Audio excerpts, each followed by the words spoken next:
On reçoit aujourd'hui Alice Winocourt, cinéaste, autour de son film Augustine, qui met en scène une question centrale pour la psychanalyse, mais aussi pour les neurosciences, à savoir Charcot, l'hystérie, Augustine surtout. Finalement, qu'est-ce que c'est ce film Augustine ? C'est les rapports un peu étranges de Charcot et la patiente la plus célèbre de Charcot. En fait, il y a beaucoup de choses qui ont été écrites sur Augustine, sur les travaux de Charcot à la Salpêtrière, mais ce qui m'avait frappé, moi, c'est que rien n'avait été écrit sur la relation du médecin à la malade, en fait. Et du coup, c'est dans cette espèce de hors-champ, de la science, que moi j'ai construit la fiction et en fait quelque chose qui est une sorte de mélange entre tout ce que j'avais pu lire et tout ce que ça m'avait évoqué dans une sorte d'imaginaire comme ça un peu romanesque et qui est un peu de romantisme noir de la fin du 19e siècle. Oui, c'est très intéressant pour la psychanalyse, parce qu'on peut dire que la psychanalyse, elle est aussi le hors-champ de cette histoire de Charcot avec Augustine, parce que les hystériques sont celles qui ont inventé la psychanalyse, Oui, plus voilà. que Freud finalement. C'est vrai que j'étais assez fascinée par toutes ces photos. C'est surtout les photos qui m'ont interpellée au début, enfin toute l'iconographie. D'abord le tableau de Brouillet qui représente la fameuse leçon du mardi, où on voit tout cette espèce d'assemblée masculine comme ça qui observe d'hommes en costume 3 pièces très guindés, qui observe une femme à moitié dénudée. Et du coup, c'était une image que je trouvais très, très violente, puisqu'elle exprimait comme ça une sorte de violence du regard masculin sur le féminin, une sorte de mélange de peur et de désir, en fait. Et donc il y avait d'abord cette image-là très forte, et puis toutes les photos de malades, qui étaient des photos médicales, mais où on sentait qu'il y avait autre chose qui était en jeu, quelque chose d'assez trouble, encore une fois, sur la mise en scène, les raffinements esthétiques qu'il y avait dans le cadre, dans la manière dont le modèle, puisque c'était vraiment un modèle photographique, mais la manière dont elle posait. Mais justement, comment vous avez abordé la question de l'hystérie du point de vue cinématographique, dans le sens où, évidemment, il y a une expression dans le corps de quelque chose qui se passe ailleurs, et une sorte de représentation enfin, le terme consacré, c'est la conversion de quelque chose d'intrapsychique dans une manifestation somatique, qui est, du point de vue, là aussi, des liens entre neurosciences et psychanalyse, quelque chose de très intéressant. On peut même en discuter, mais comment vous avez abordé ça pour aller au-delà simplement du corps, mais pour quelque part toucher. Ce qui était très difficile pour moi, c'est qu'il y a une forme de théâtralité du corps, justement, une sorte de mensonge, en fait, initial. Et du coup, je me demandais comment j'allais mettre ça en scène, comment ça allait pas être artificiel, puisqu'en fait, même on parle des guérisons spectaculaires. Enfin, Charcot, on parle beaucoup dans la foi qui guérit, tout ça. Enfin, c'est des choses qui sont pas du domaine du vraisemblable, en fait, puisque justement le corps fait tout ce qui est impossible à faire, en fait, tout ce qui échappe à la raison. Donc, du coup, il y a, comme à chaque fois quand on raconte une histoire, il y a une sorte de contrat avec le spectateur, enfin, de rendre les choses crédibles, ou en tout cas vraisemblables. Donc, je me demandais comment j'allais mettre en scène ce mensonge, en fait. Et du coup, je suis partie du principe, enfin, je me suis dit que c'était une question de point de vue, en fait, et je me suis dit qu'il fallait que je sois du point de vue de la malade sur son propre corps, en fait. Au début, d'ailleurs, j'ai eu beaucoup de mal, moi, à imposer ça, parce que tout le monde me disait que c'était pas possible de raconter une histoire du point de vue d'une hystérique, puisqu'on n'allait pas être en empathie suffisamment avec le personnage, puisque c'était une folle et qu'on ne pouvait pas s'identifier à un fou. Et donc moi, je me suis dit non, mais c'est pas elle qui est folle, c'est son corps qui est fou. Donc elle va être finalement spectatrice elle-même, comme on l'est nous, mais spectatrice du désordre de son propre corps, et aussi impuissante face à sa révolte. Parce que moi, c'est ça qui m'a finalement fascinée dans ce sujet, c'était cette impossibilité de révolte pour... Enfin, bon, l'hystérie est aussi masculine, c'est Charcot qui l'a dit d'ailleurs en premier, mais enfin, moi, ce qui m'impressionnait, c'est quand même la majorité des patientes, enfin, des patients à la Salpêtrière étaient des patientes, et c'était cette... une espèce de révolte du corps de ces femmes qui ne pouvaient pas se révolter autrement. Donc, du coup, pour moi, il y avait quelque chose de vraiment très, très beau et très fort dans cette... ce que je voyais comme une sorte de première manifestation féministe, comme une sorte de... Et en fait, Augustine, je disais toujours à la comédienne, tu dois regarder ton corps comme parfois on voit les nouveau-nés qui regardent leurs mains, comme si leurs mains n'étaient pas en fait le prolongement de leur propre corps, mais quelque chose d'étranger en fait. Donc, et après pour les crises à proprement parler, ça a été tout un travail en fait de réflexion aussi, puisque je me rendais compte que quand j'imitais les photos qui sont des images arrêtées en fait de crise, en fait il y avait quelque chose de très artificiel. Et pour moi, je me suis toujours figurée comme un orage en fait du corps, comme quelque chose qui traverse le corps qu'on ne peut pas finalement maîtriser. Et du coup, j'ai vraiment essayé de ne pas être dans l'imitation d'une crise, mais en fait, j'ai attaché les membres, j'ai travaillé avec elle comme avec une marionnette, en fait, où elle était attachée avec des câbles et des fils, et en fait, on projetait finalement ses membres dans tous les sens, et on se rendait compte que ça donnait quelque chose de complètement anarchique, puisqu'elle-même ne savait pas dans quelle direction elle allait être tirée et poussée. Ce qui était proche d'une crise de possession. Oui, comme une crise de possession, d'être possédé par quelque chose d'étranger qui est en soi, qui dépasse le sujet. Oui, enfin, voilà, je trouve que cette interprétation de l'hystérie, elle est très importante. C'est aussi un enseignement pour la psychanalyse, parce que classiquement, on voit la conversion. La conversion, c'est de dire qu'il y a un conflit psychique qui s'exprime dans le corps. Donc le corps comme expression. Alors que dans ce film, c'est l'inverse. C'est le corps qui dépasse le sujet. Le sujet est spectateur de quelque chose qui l'habite et qui l'envahit et qui le propulse, propulse ce corps comme étranger, quoi. Finalement, le corps est un monde extérieur comme le monde extérieur. Qui fait peur aussi à l'hystérique elle-même, dans le sens où, elle est aussi effrayée de ces contorsions que le sont... alors après, ce qui était aussi fascinant pour moi, c'était tout le travail, dans la relation, ce qui se jouait de la mise en scène du corps, en fait, comment après Charcot mettait en scène, façonnait finalement la crise à travers son regard, en fait. C'est-à-dire que plus il la regardait, plus il la suggestionnait, et plus finalement en voulant classifier les différents... les symptômes, en voulant, il créait finalement la maladie qu'il avait envie de voir. En fait, pour moi, il y avait vraiment quelque chose qui était de l'ordre de finalement, d'un rapport d'un metteur en scène à son actrice, quoi. Mais c'est vrai que au départ, c'était vraiment cette révolte du corps que je trouvais belle. En fait, dans la première scène du film, j'ai montré, on voit Augustine qui sert à table dans une grande salle à manger bourgeoise.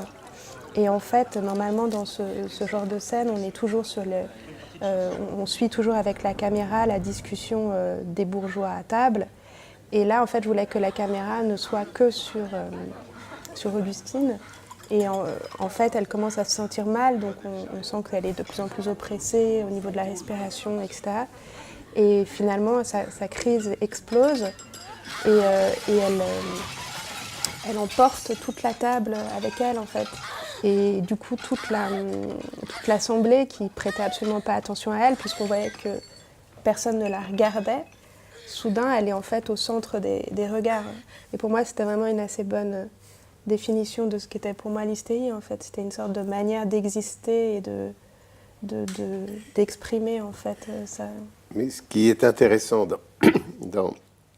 un angle qu'on peut prendre par rapport à cette mise en jeu du corps, c'est qu'une des grandes questions quand même pour la psychanalyse, mais aussi pour les neurosciences, c'est de voir comment l'inconscient et le processus primaire, enfin toute cette construction intrapsychique qui échappe complètement à la conscience, comment la mettre en évidence. Et là, on peut dire qu'en fait, par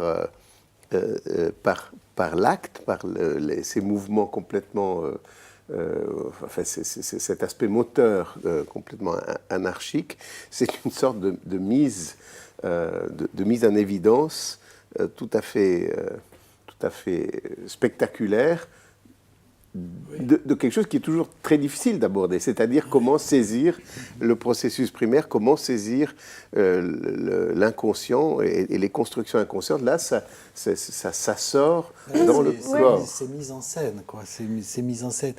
C'est pour ça qu'en fait, par rapport à cette mise en scène, enfin, cette extériorisation, cette évidence, je me demandais pourquoi vous utilisiez le mot mensonge précédemment. Parce que, en fait, ça dépend comment on regarde cette mise en scène. Parce que si on le regarde depuis la psychanalyse, on dit c'est la vérité. Oui. C'est la vérité du sujet. Je fais ça du point de vue de Charcot, en fait. C'est que je me suis un peu...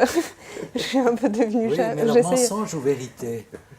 Non, mais c'est vrai que parfois, même comme scénariste, le langage du corps, parfois, est un peu presque trop... c'est vrai, trop explicite, quoi. Il y a quelque chose de je sais pas, moi, je pensais à ces... Enfin, oui, si on essaye de décrypter le langage du corps, parfois, c'est très lourd du point de vue du scénariste, quoi. C'est-à-dire, je sais pas, moi... Si par exemple quelqu'un a été giflé et que tout à coup sa joue ne peut plus bouger, enfin, il y a quelque chose de très explicatif, quoi, en fait. Je ne sais pas comment exprimer ça, mais c'est sûr que j'ai joué avec ce langage du corps. Par exemple, la première scène dans le film où Charcot repère Augustine dans l'hôpital et finalement la voit au milieu des milliers de patientes, en fait, c'est un moment où elle a une crise pour attirer son regard. Donc, elle-même commence à se sentir mal et soudain, le médecin la regarde, donc elle tombe dans les pommes, elle a cette crise et il l'observe.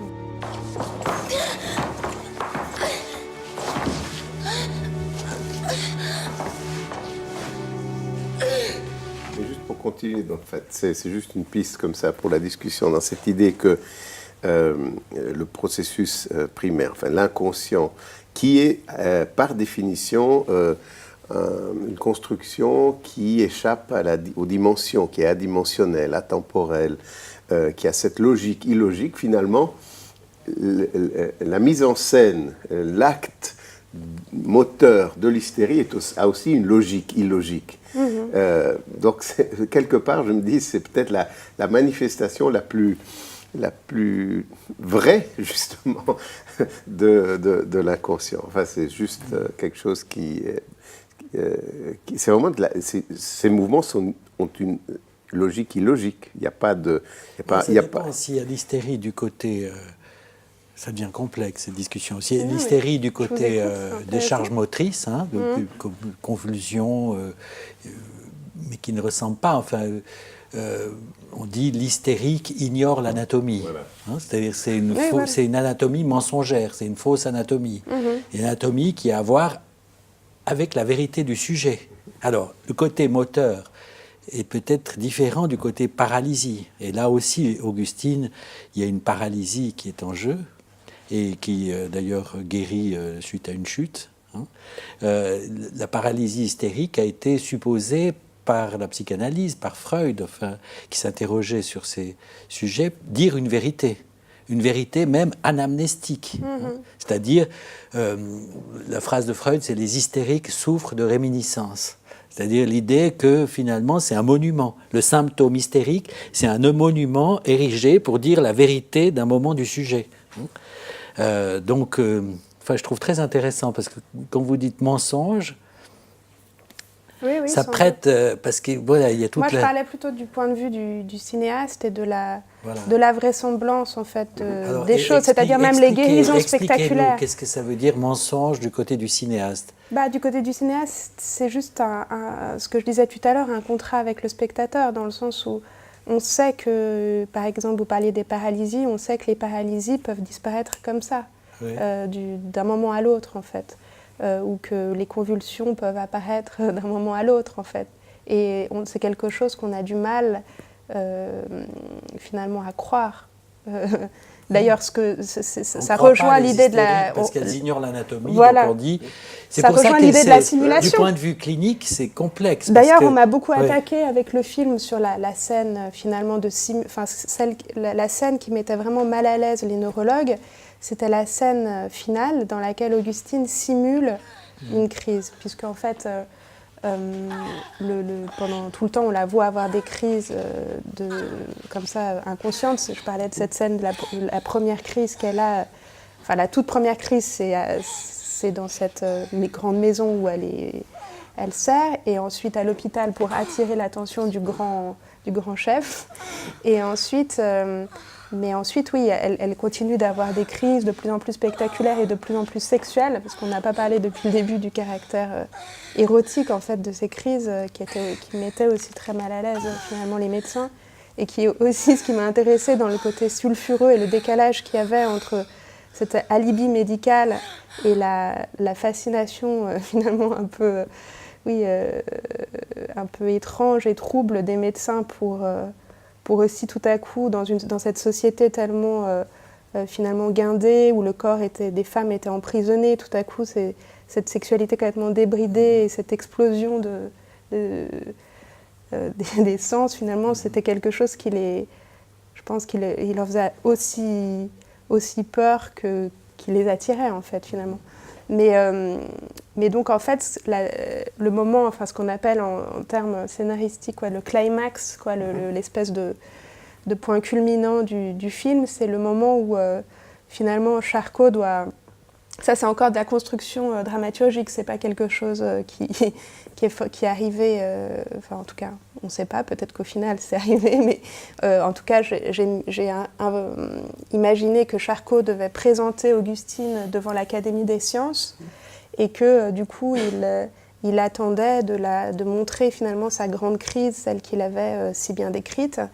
Et en fait, il se trouve que juste avant, Augustine, donc après c'est tout un processus de sa guérison qui était d'ailleurs très, très difficile justement à construire au scénario, mais en fait elle a guéri juste avant en fait, cette présentation. Donc elle se retrouve comme une sorte d'actrice qui doit finalement rejouer, donc simuler une crise qu'elle ne sait plus jouer justement inconsciemment ou naturellement, je ne sais pas comment on dirait. Mais donc en fait, elle va simuler pour Charcot, par amour pour lui, devant cette espèce d'auditoire prestigieux, les crises qu'elle vivait avec son corps auparavant de manière inconsciente. Donc moi, par exemple, avec elle, j'ai travaillé, alors que pour toutes les autres crises, on utilisait ces fils, donc elle était finalement victime des mouvements que je lui insufflais. Là, je lui ai demandé de rejouer artificiellement, sans les fils, les contorsions qu'elle avait finalement vécues.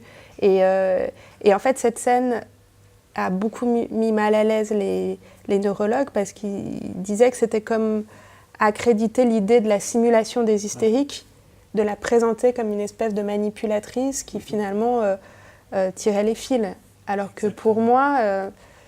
mais c'est marrant comme en fait il y a eu beaucoup d'incompréhension par rapport à tous ces stades. Ça montre à quel point c'est des questions qui sont encore... comment dire, sensible, quoi. Sensible et pas résolu. Et parce pas que résolu. Finalement, moi, je trouve...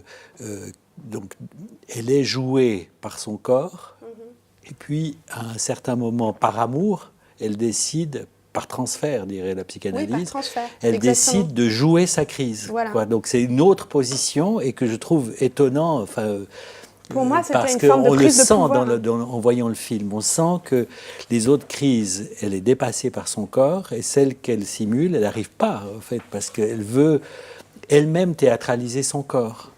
Pour moi, il y avait vraiment pendant tout le temps, je me rappelle, on en avait parlé, mais du sous-texte, en fait, des scènes, de ce qui est dit, c'est-à-dire en deçà des mots, en deçà des dialogues. Il y avait quelque chose de l'ordre d'un rapport sadomasochiste, quoi, de domination, en fait, où finalement, tout ça était une forme, à un moment, de jeu, de pouvoir entre eux, où finalement, la vie, comme dans les relations masochistes, la victime n'est pas forcément non plus une victime, c'est même peut-être elle qui tire les ficelles, en fait. Et du coup, pour moi, il y avait vraiment ça aussi c'est-à-dire qu'à un moment, il y a une sorte de pacte entre eux, dans cette espèce de rapport où elle joue, même cette sorte de crise qu'elle fait pour lui, finalement, à un moment où elle a accepté d'être sa chose, son objet d'étude, mais son objet de désir aussi. Enfin, il y a quelque chose de cet ordre-là. Pour moi, c'était très important qu'il y ait pendant tout le temps une atmosphère très... cette espèce de mélange d'érotique et de médical qui m'avait mis mal à l'aise, je voulais le rendre à travers le cinéma en travaillant des scènes qui n'étaient absolument pas sexuelles a priori, mais en demandant aux acteurs de le jouer de manière sexuelle. Donc, par exemple, il y avait une scène où Charcot donnait de la soupe à Augustine. Je leur disais, oui, il faut vraiment que tu le joues comme si c'était une fellation. Ou la scène de la leçon, on l'a vraiment mis en scène comme une scène de pipe show, en fait, avec la femme dans la lumière, les hommes dans l'ombre. La scène du compresseur ovarien, donc, qui est même vraiment pas quelque chose qui est sorti de mon imagination, puisque le compresseur ovarien, c'est vraiment un appareil qui était construit par Charcot. Et d'ailleurs, on a reproduit exactement selon ces plans, en fait. Là, je me disais, c'est vraiment justement la scène SM avec le matériel. Et voilà, mais en fait j'ai toujours été très attentive à ça, à ce que l'atmosphère soit très sexuelle et qu'on n'en parle pas du tout. Et après, une autre scène qui a mis mal à l'aise certaines personnes, qui est la scène de passage à l'acte, la scène qui suit en fait cette scène où Augustine a sa dernière crise. Simulée, voilà. Sexuelle, oui. En fait, des gens ont cru que c'était finalement le fait de faire l'amour de passer à l'acte avec Charcot qui la guérissait. Ce qui était un contresens total par rapport à ce que j'avais voulu dire, puisqu'elle était guérie avant, en fait. Et qu'au contraire, pour moi, c'était une sorte de fin du fantasme et une manière de... finalement, c'était une scène absolument pas sexuelle, mais comme une sorte de scène d'adieu. Oui. Mais juste, alors c'est peut-être une question pour François. La question de la guérison, vous aussi comment vous l'avez mise en scène, mais disons, entre neurologie, on va dire, et psychanalyse, c'est-à-dire là est née, en partie en tout cas, une des origines de la psychanalyse vient de ce passage de Freud à Paris, chez Charcot, et ensuite Freud a eu comme patiente des hystériques et les a traités par la psychanalyse. Mais Charcot, de son côté, avait aussi une approche thérapeutique, évidemment, qui amenait à la guérison. Et comment les deux dimensions se retrouvent? Parce que l'une, c'est vraiment tout ce qu'il y a de plus somatique, et l'autre, tout ce qu'il y a de plus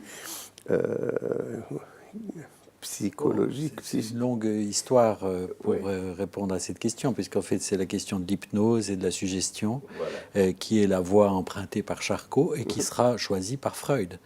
Alors, à partir de là, l'idée, c'est les hystériques souffrent de réminiscence d'un traumatisme, et Freud avait l'idée que par l'hypnose ou par l'association libre, par la cure analytique, par la parole, par la talking cure, que c'est vraiment la cure par la parole, qui est une invention d'Anao, un terme qu'elle a prononcé elle-même, la fameuse hystérique première soignée par Freud, qu'on pouvait abréagir le traumatisme, c'est-à-dire mettre au jour l'événement qui s'était passé. Et toute la psychanalyse est issue de l'échec de cette perspective, parce qu'en fait, on n'a pas réussi à guérir par cette voie-là.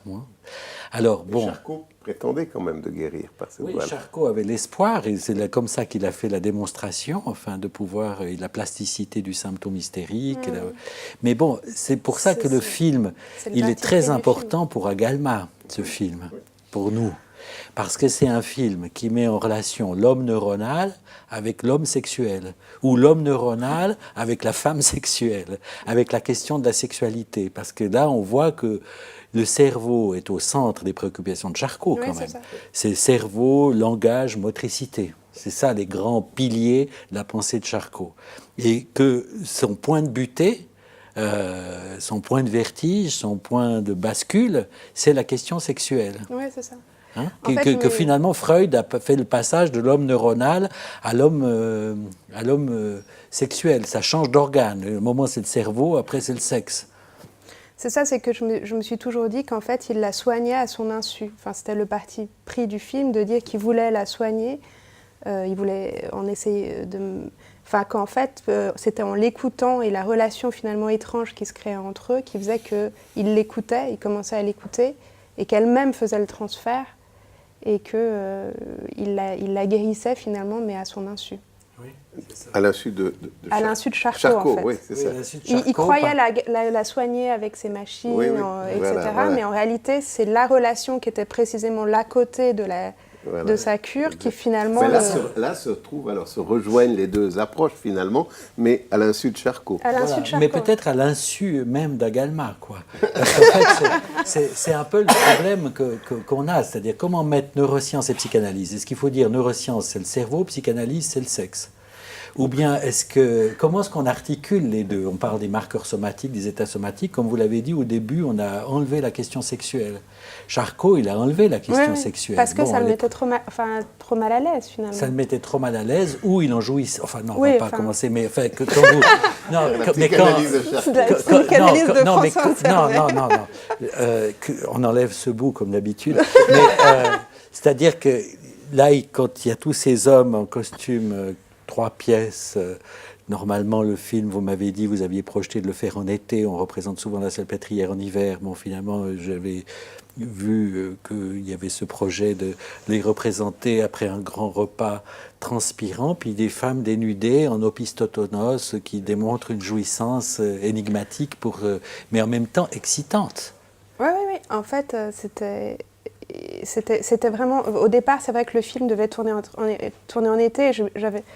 Je m'étais dit, oui, on va comme ça exprimer cette espèce de poids des costumes, puisque même les comédiens s'en plaignaient, en fait, les costumes d'époque, parce qu'on avait trouvé des habits à Londres, des vrais habits du 19e siècle, qui sont beaucoup plus lourds, les chaussures sont plus lourdes, il y a une sorte de poids comme ça sur le corps qui s'exerce. Et du coup, je me disais, mais en été, ça doit être terrible. Donc, je me disais, montrer cette espèce d'oppression, finalement, des corps, c'était quelque chose qui allait raconter aussi, qui allait rendre aussi ça plus finalement trouble et plus sulfureux. Et après, pour des contraintes de production, on a été obligé de tourner au mois de novembre. Donc, c'était quand même un peu plus compliqué à mettre en place. Surtout que dans ces asiles psychiatriques, la Salpêtrière, c'était pas non plus l'endroit où il faisait le plus chaud au monde. Donc, j'ai dû oublier, en fait, toute cette... Mais on a travaillé, du coup, avec une lumière de soleil, de soleil d'hiver, en fait. Ce qui faisait des sortes de flair et d'aura, parce que j'avais remarqué que sur les photos du 19e siècle, il y avait en fait ces espèces de déformations de l'image que le soleil imprime sur la pellicule. C'est pour ça que dans votre film, moi, ce qui m'a frappé, c'est à quel point la psychanalyse, elle est le hors-champ de tout ce film. C'est-à-dire que Freud n'est pas du tout présent. Il n'y a pas de... Vraiment, c'est Charcot, Augustine, l'hystérie, la paralysie, la crise d'épilepsie, ces côtés-là. Mais c'est hors-champ. C'est présent par absence. Exactement, ce serait presque le premier transfert, en fait. Leur histoire, ce que j'ai voulu raconter, ce rapport trouble... ce rapport très complexe entre eux, sur lequel se concentre le film, en fait, ce serait comme le premier transfert. Absolument. Mais je n'ai pas voulu, du coup, faire un film de reconstitution historique où je mettrais le jeune Freud, puisque Freud a assisté aux leçons de Charcot. Mais voilà, ça me semblait un peu, ringard de montrer un étudiant allemand avec une perruque et un accent allemand qui suit les leçons. Quelque part, vous l'avez déjà dit, quoi, c'est... Charcot, psychanalyste à son insu, quoi, quelque part. J'avais même essayé de dire, mais bon, ça, je ne sais pas si on le sent suffisamment dans le film, mais que finalement, Augustine découvrait à travers en scénario, on parle toujours du parcours des personnages, qu'Augustine découvrait qu'elle avait une tête. Au début, elle n'est qu'un corps qui exprime justement cette révolte, et elle découvre qu'elle a finalement une tête. Et Charcot, qui n'est au départ qu'une tête, découvre qu'il a un corps. Il y a d'ailleurs cette scène au moment du film où on le voit nu, en fait face à ça, tout à coup d'essayer de capter aussi l'animalité de Charcot, qui finalement on pourrait dire qu'il est hystérique lui-même, puisqu'il refoule finalement ses propres pulsions pour ses malades. Et d'ailleurs j'avais lu qu'il était très gêné parce qu'il avait lui-même un symptôme qu'il avait qualifié, un espèce de strabisme, je ne sais pas quoi, enfin, moi, je ne me rappelle plus ce que c'était, mais en tout cas, il avait un signe clinique du tableau qu'il avait lui-même décrit comme le tableau hystérique. Et donc, il en était très, très gêné. Et donc voilà, en fait, finalement, j'essayais de montrer presque l'hystérie de Charcot, en fait, d'une certaine manière. En tout cas, un point de rencontre entre Charcot et Augustine, où Charcot est son objet d'étude autour de l'étrangeté du corps pour le sujet, quoi. Oui, voilà, le corps lui est étranger. Pour moi, cette scène est très belle de Charcot face à nu, quoi. Enfin, en fait, je pense que moi, c'est ça qui m'a fascinée finalement, c'est le mystère du corps. Et finalement, j'ai l'impression que c'est un mystère qui reste entier encore, enfin, qui reste entier en fait, que finalement l'hystérie se refuse finalement à la qualification vraiment en fait, qu'au Moyen-Âge, on disait que les hystériques étaient des possédés et qu'il fallait les brûler. Ensuite, au XIXe siècle, voilà, c'était toutes ces folles de la Salpêtrière. Aujourd'hui, je ne sais pas vraiment ce que c'est non plus, mais en tout cas, j'ai l'impression qu'il y a quelque chose qui résiste comme ça. Oui, il y a quelque chose qui résiste du côté du corps ou du côté du féminin. Parce que là, c'est vrai que c'est des figures de révoltés dans le film. Ouais. Il y a aussi ces témoignages de patients actuels, de patientes actuelles. Donc il y a une insistance du côté féminin, quoi. Oui, parce que en fait, je voulais pas être comme Charcot, de mettre en scène que des corps de ces malades sans leur donner la parole, en fait. Je me disais que c'était important de faire parler ces malades et d'entendre finalement ce qu'elles ont à dire, puisque Charcot, à la Salpêtrière, ne les écoutait pas, en fait. Ouais. C'est vrai que si on met le film comme une lecture du côté masculin-féminin, avec aussi la problématique du pouvoir, il est d'une actualité saisissante. Parce qu'aujourd'hui, le politique et le féminin, ça va ensemble. De prise de pouvoir d'Augustine, en fait, sur... Charcot, il y a cette phrase célèbre de Charcot qui dit que la parole des hystériques, c'était beaucoup de bruit pour rien. Donc. En fait, il y avait en fait, c'était pas pour rien, c'est ça. Ouais. Je pense pas que c'était pour rien. Mais... C'est l'inconscient qui parle, c'est l'inconscient qui parle, en fait. Oui, pourquoi c'est, quoi. Oui, on ne sait pas très bien pourquoi. C'est-à-dire de mettre ensemble le sexuel, le neuronal, le politique, parce qu'il y a cette dimension de révolte.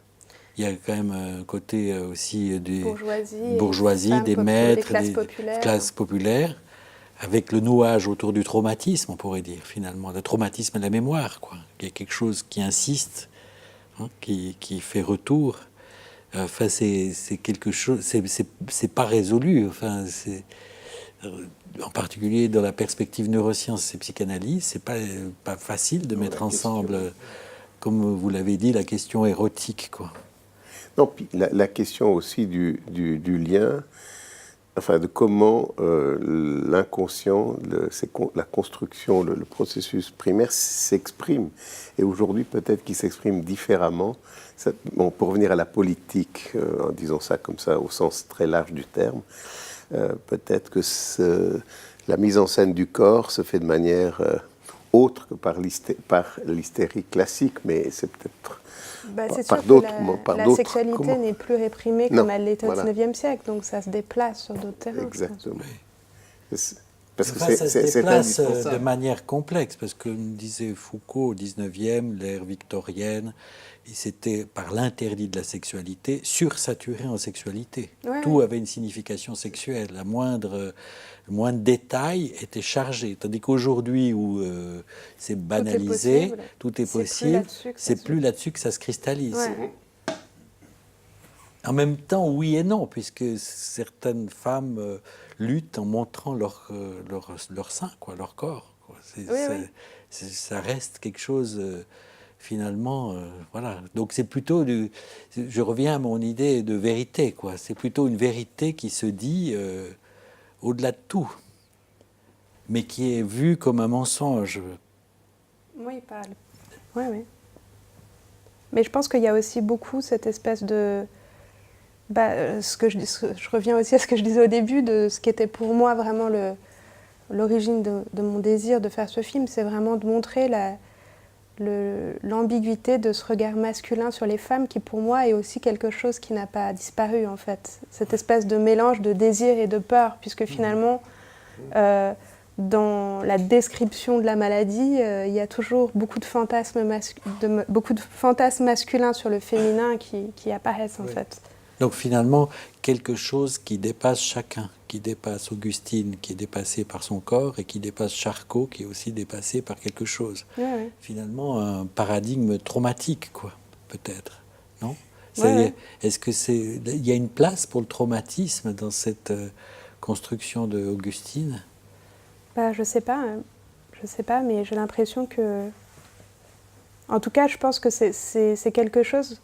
Ce qui est paradoxal, c'est que quand on parle justement du compresseur ovarien, de toutes ces mises en scène de malades, c'est comme un peu une sorte de...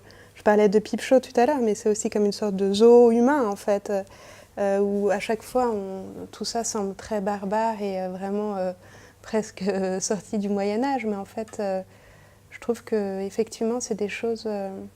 ce qui est en jeu, c'est des choses qui ont... en fait, finalement, ces mécanismes n'ont pas disparu, en fait. Est-ce que ça aurait pu être imaginable de tourner une scène complètement à l'envers, c'est-à-dire des femmes qui regardent un homme qui a une crise hystérique? Enfin, non, parce que comme on est en train de contraster... Pour Augustine II. Oui, Augustine II. Pour la contextualiser aujourd'hui, est-ce que c'est quelque chose d'imaginable ou c'est simplement une... comment... Je sais pas. Donc c'est vraiment quelque chose quand même très lié à masculinité, féminité. Féminin, ouais, je pense quand même. Enfin, je pense que on n'en est pas encore là quand même. On n'en est pas encore là, et puis finalement il y a le retour de ça, même si ça prend d'autres formes par rapport au statut de la répression de la sexualité. Non, c'est mais encore aujourd'hui... On parlait tout à l'heure de Leila Attami et du foulard de cette actrice iranienne qui a été attaquée à Cannes parce qu'elle avait fait la bise à Gilles Jacob et elle a été en fait, le ministre de la Culture iranien a expliqué qu'une femme iranienne ne pouvait pas faire la bise à un homme, évidemment, mais qu'elle pouvait simplement lui serrer la main avec un gant sans presser trop fort. Donc, c'est vrai que ça semble drôle, mais en réalité, ça ne l'est pas du tout, quoi. Et pour moi, c'est un peu la même chose aussi, ces espèces de peur du féminin, en fait. Oui, c'est ça. La peur du féminin, quelque chose qui dépasse. Et qu'il faut emprisonner, enserrer. Et qui dépasse chacun, parce qu'il dépasse aussi Augustine, parce elle aussi agit par quelque chose en elle. Enfin, elle n'est pas... Après, elle fait un retournement quand même dans le film, par transfert, par amour. Oui, c'est ça. Elle décide de faire une crise pour l'offrir à Charcot. Mais son propre corps lui échappe. Voilà. Enfin, la révolte de son corps lui échappe. En fait, sa révolte se passe à son insu, à elle aussi. Pour moi, c'est ça que je trouvais beau, c'est que le corps prenne en charge une révolte qu'on ne peut pas prendre en charge nous-mêmes. Quand on nous interdit de nous révolter, finalement, c'est le corps qui se révolte. Et en fait, maintenant, je travaille sur le syndrome post-traumatique et en fait, des soldats qui rentrent de la guerre. Et il y a aussi cette impossibilité de parole, cette impossibilité de dire son trauma ou sa détresse ou sa douleur. Et finalement, c'est le corps qui le prend en charge, en fait. Oui, donc on est parti de Charcot et Augustine, de l'hystérie, et on finit dans l'insu, dans la politique. Oui, c'est ça. Le film d'Alice Winocour revisite l'hystérie. La psychanalyse est hors champ. Elle est au fond présente dans une sorte de sous-texte permanent autour de la question de l'inconscient, du transfert, de l'amour de transfert et du traumatisme, de la mémoire. C'est toujours présent. Mais il y a une contribution du film d'Alice Winocour à la psychanalyse. C'est de renverser la perspective. Parce que dans la psychanalyse, on dit un symptôme hystérique est un symptôme de conversion. Conversion du conflit psychique dans le corps. Et là, elle présente un corps étranger. Un corps qui excède le sujet, un corps qui le dépasse, un corps qu'il faut traiter, un corps qu'il faut rattraper, un corps qui est agité par quelque chose dont on ne sait pas ce que c'est, et qu'encore aujourd'hui on ne sait pas ce que c'est. Et je trouve que ce renversement est absolument fondamental. C'est-à-dire que on pourrait se dire que dans la vision classique, peut-être aussi celle de Charcot, où Freud le rejoint, c'est l'idée du cerveau qui guide le corps, et là c'est l'idée du corps qui guide le cerveau. Il y a un renversement qui est saisissant. Alors le corps, faut-il dire le corps ou faut-il dire le sexuel ou le féminin? La question est ouverte. Bon, sur ce point, alors peut-être que j'ai une vision plus classique, ou je ne sais pas, neuroscientifique ou même psychanalytique finalement de Freud. C'est-à-dire que moi, ce qui me frappe dans cette discussion, c'est que dans le fantasme, le processus primaire qui a une logique illogique, eh bien, il se manifeste, cette logique illogique se manifeste dans des actes moteurs, en fait, des événements qui mettent en jeu la motricité et qui sont aussi illogiques, dans lesquels il y a une logique illogique. Donc, c'est vrai que peut-être ça rejoint quand même un tout petit peu plus la perspective classique, mais dans les deux cas, je pense que quel que soit l'angle dans lequel on regarde cette discussion, ça reste extrêmement original et intéressant. Donc, je suis d'accord avec toi que le corps agit sur le cerveau, mais je trouve aussi que d'une certaine manière, cette logique illogique, il est tellement difficile de saisir, on peut la saisir par le corps. En tout cas, cette discussion introduit de façon nouvelle le sexuel, le féminin et le politique dans Agalma. Voilà.